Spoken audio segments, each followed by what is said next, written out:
warehouse, while doctors and other frontline medical workers are pleading for the same equipment. It was all but shocked today as the Senate Committee on Health visited KEMSA warehouses in Embakasi, where stock worth 2.9 billion shillings remains nothing but dead stock, while the country is suffering under the heavy effects of COVID-19 pandemic.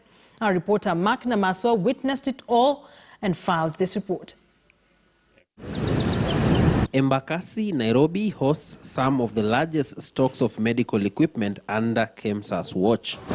KEMSA management has told the Senate Health Committee that it initially procured COVID-19 related goods worth 7.6 billion shillings, out of which it sold goods worth 1.9 billion shillings.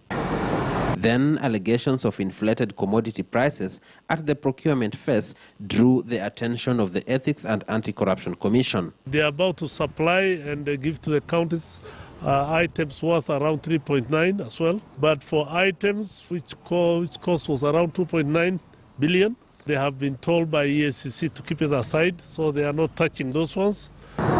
This, coupled with the drastic reduction in prices of COVID-19 related equipment such as masks, sanitizers and personal protective kits, has placed KEMSA and its billions worth of dead stock between a rock and a hard place. Whoever made the procurement error should carry his own cross. But now we have the products here. There are also those ones who supplied. Then they should be paid. A mask that initially cost 200 shillings at the start of the pandemic goes for 25 or even 10 shillings today, depending on whom you buy from. Procurement and supplies experts say KEMSA will have to pay up as per the terms in the agreement signed with suppliers. Millions of Kenyans who pay taxes. So we are the ones who are going to shoulder the pain of someone also who made a mistake or some things that happen naturally.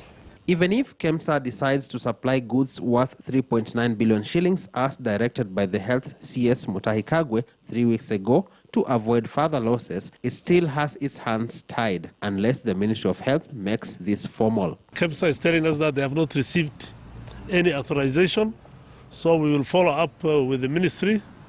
The bone of contention is who shoulders the loss occasioned by the current mess. In late September, the Auditor General Nancy Gathongo estimated that the taxpayer will lose 2.3 billion shillings from KEMSA bungling the procurement process. Now, the current value of KEMSA's stored equipment keeps falling.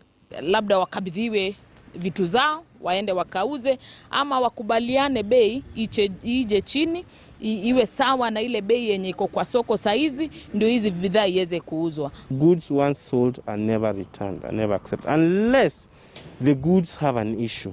This firmly places KEMSA and the taxpayers' monies at the mercy of investigative agencies and courts if it gets to that level. But from the look of things, the road ahead does not look promising. Mark Namaswa, KTN News. So let's take a look at what we'll be waking up to